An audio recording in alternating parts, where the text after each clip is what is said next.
Hello Om Shanti. आप सभी को मेरा नमस्कार और स्वागत है आपका हमारी इस खास सीरीज के एक और कार्यक्रम में।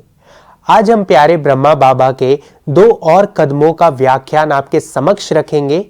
कल हमने प्यारे ब्रह्मा बाबा के पहले 2 कदम यानी कि सब कुछ विल करके विल पावर से संपन्न और अपने से भी ऊंचा बनाने की भावना, इन कदमों पर कल हमने आपके समक्ष व्याख्यान रखे थे।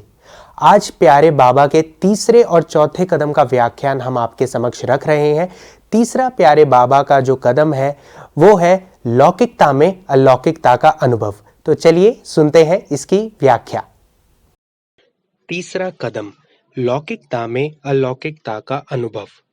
जैसे ब्रह्मा बाप कोई भी कर्म करते सदा अपने फरिश्ता स्थिति में रहे, लौकिक को अलौकिक में परिवर्तन किया, कर्म व संस्कारों में कोई भी लौकिकता दिखाई नहीं दी, सोचना, बोलना और करना तीनों को समान बनाया।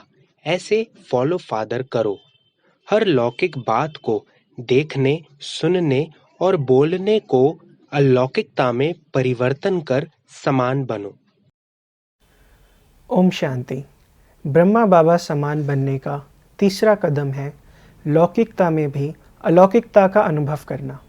ब्रह्मा बाबा के जीवन में हमने अनेक प्रसंग देखे जब बाबा लौकिक कार्य करते हुए भी, यज्ञ की संभाल करते हुए भी सदा अलौकिक स्थिति में स्थित रहते थे। अनेक बच्चों की संभाल करना, इतने बड़े यज्ञ की संभाल करना कोई छोटा कार्य नहीं। फिर भी यज्ञ की संभाल करते हुए बाबा बिल्कुल बेफिक्र, हर बोझ से परे रहते थे। ये था बाबा का लौकिकता में भी अलौकिकता को अनुभव करना। उनके हर चरित्र से, हर कर्म से एक हल्केपन का अनुभव होता था, मानो कोई चलता फिरता फरिश्ता हो। तो बाबा के इस जीवन चरित्र से हमें ये शिक्षा मिलती है कि हम भी अपने जीवन में कर्म करते हुए बिल्कुल फरिश्ते की तरह रहें। हर रोज़ सुबह ये संकल्प रचें कि मैं परमात्मा का फरिश्ता हूँ। फरिश्ता का अर्थ बहुत सिंपल और सहज है। फरिश्ता मतलब कर्म से भी हल्का, विचारों से भी हल्का। जब सारे बोझ हमने परमात्मा को समर्पित कर दिए तो फिर किस बात का बोझ। इसलिए फरिश्ता बने, सदा हल्के रहें। फरिश्ता का दूसरा अर्थ है सदा पॉजिटिविटी की, सकारात्मकता की लाइट से भरपूर। हमारी लाइट सारे विश्व को प्रकाशित करे। किसी ने बहुत सुंदर कहा है, be such a beautiful soul that people crave your vibes. आपकी उपस्थिति मात्र से ही अनेक आत्माओं को पॉजिटिविटी की, उमंग उत्साह की, उम्मीद की किरणें मिले। आज के जीवन में आध्यात्मिकता का इसमें बहुत अधिक महत्व है। हम जो भी कर्म करें हमेशा याद रखें कि I am a soul on a journey. मुझ आत्मा का सफ़र इस एक जन्म तक सीमित नहीं है, बल्कि अनेक जन्म की यात्रा करने वाली मैं आत्मा हूँ। जब हम इस स्मृति से कर्म करेंगे, अपनी ड्यूटीज़ करेंगे, तो हमें याद रहेगा जो भी हम कर्म करेंगे वो ना केवल मुझे इस जन्म में फ़ायदा करेगा, बल्कि मुझ आत्मा की अनेक जन्मों की जर्नी में भी मेरा सहयोगी बनेगा, मेरे साथ चलेगा। और इस अभ्यास को, इस चीज़ को प्रैक्टिस में लाने में राजयोग हमें बहुत सहायता करता है। तो ब्रह्मा बाबा की इस विशेषता को हम सार रूप में कुछ इस तरह समझ सकते हैं। लौकिकता को अलौकिकता में, लौकिकता को अलौकिकता में किया सहज परिवर्तन। मनसा वाचा कर्मणा समान, मनसा वाचा कर्मणा समान, बने दिव्य बुद्धि दर्पण। ओम शांति।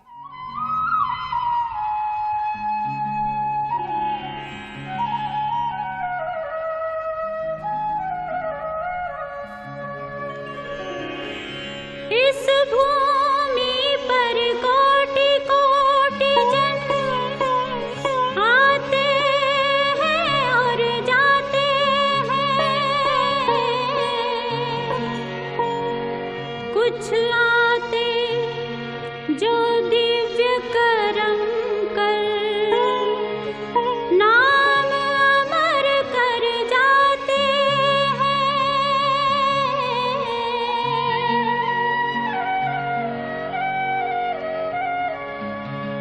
सुनो सुनो सुनो सुनो ब्रह्मा बाबा की, सुनो सुनो ब्रह्मा बाबा की मंगलकारी दिव्य कहानी, दिव्य कहानी। सुनो सुनो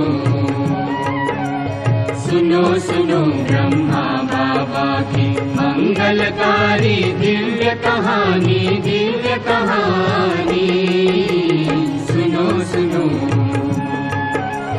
जिसको सुनकर अज्ञानी भी,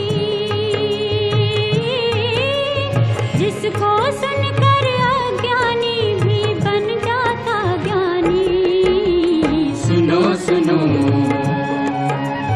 सुनो सुनो ब्रह्मा बाबा की मंगलकारी दिव्य कहानी, दिव्य कहानी। सुनो सुनो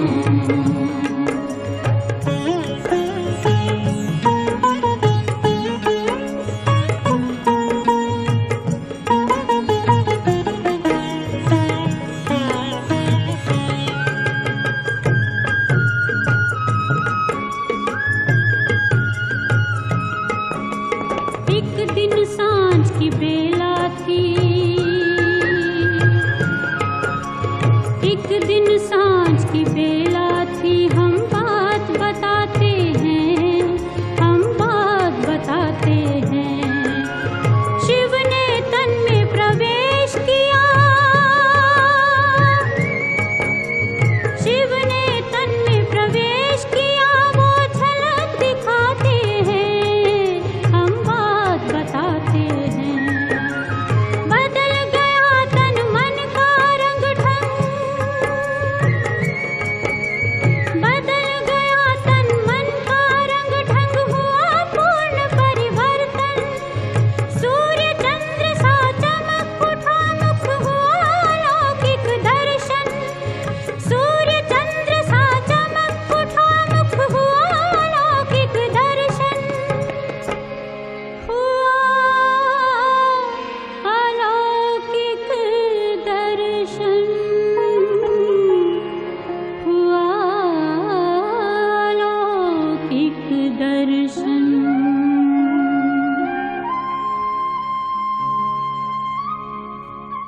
चलिए अब हम चौथे कदम की ओर बढ़ते हैं, जो है सबके स्नेही, सबके सहयोगी। चौथा कदम, सबके स्नेही, सबके सहयोगी। ब्रह्मा बाप सभी रूपों से, सभी रीति से हर बच्चे के स्नेही और सहयोगी बने। सदा एक बाप के स्नेह में समाये रहे। एक सेकंड, एक संकल्प भी सहयोग के बिना नहीं गया। ऐसे आप बच्चे भी सबके स्नेही बन सच्चे स्नेह और सहयोग का प्रत्यक्ष प्रमाण दो। ओम शांति। ब्रह्मा बाबा समान बनने का चौथा कदम है सबके स्नेही, सबके सहयोगी। ब्रह्मा बाबा के जीवन में हमने बहुत स्पष्ट रूप से देखा कि बाबा सदा ही हर बच्चे को ढेर सारा स्नेह देते थे और हर एक बच्चे को सहयोग देते थे, जिससे हर बच्चे का पुरुषार्थ नई ऊंचाइयों को प्राप्त करता था।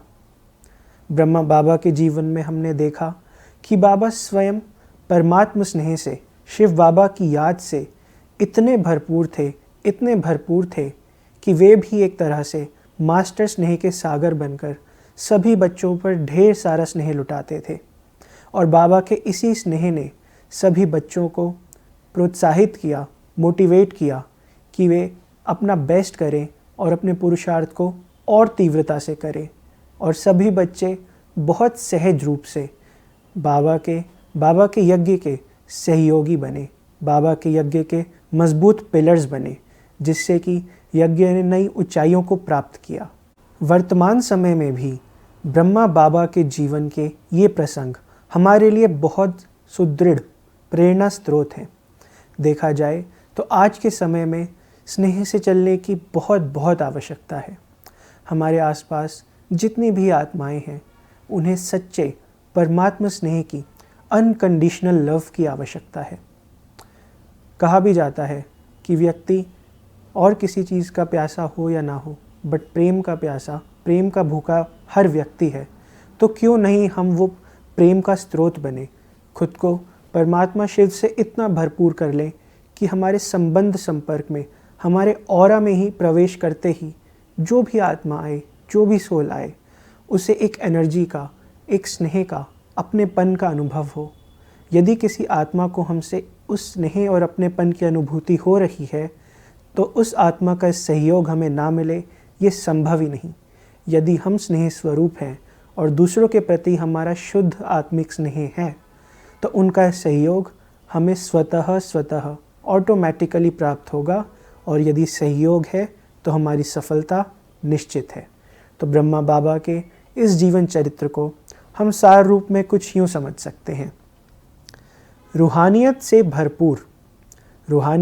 भरपूर बने फरिश्ता विदेही, देकर निरंतर सहयोग बने वे सर्व के स्नेही।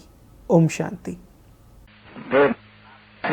बाप से नहीं, परंतु शायद कभी बाप से कहा तो दादा को भी कहा, बात एक ही हो जाती है। या कभी ब्राह्मणों के ऊपर नाराज, कभी ब्राह्मणों के ऊपर नाराज। बच्चों को ये जरूर समझना चाहिए। बाप शिक्षा देते हैं जरूर बैठ के बच्चों को, और इकट्ठे बैठ के बच्चों को, देखो कहाँ है बच्चे, गांव में है, सभी को उनको लिखते रहते हैं। तो देखो तुम्हारी रिपोर्ट आती है, किसको गुस्सा कहते हो, इसको जरूर बाबा बेहद का बाबा जयमान कहेंगे।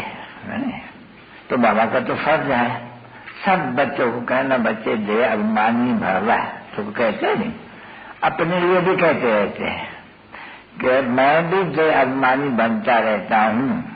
ऐसा नहीं है कि ये दादा कोई जय ही अभिमानी बन गया है, नहीं, क्योंकि बाप ने समझा है बरोबर।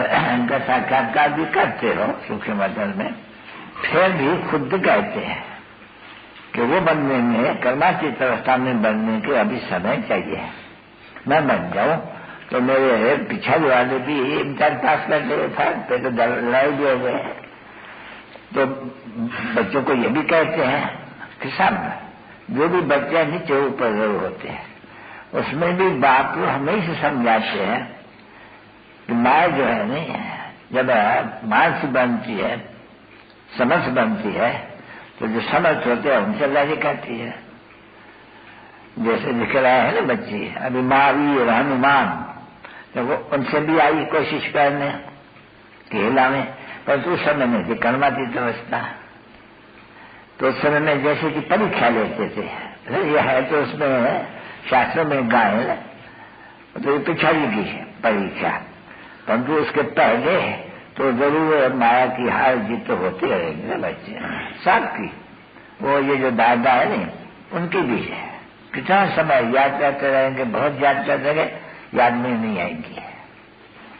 कितना भी कोशिश करने आएंगे, तो कभी वैसे तो बड़ा अच्छी याद आती है, क्योंकि है या लाई तो लाई में तो सब होगा ना।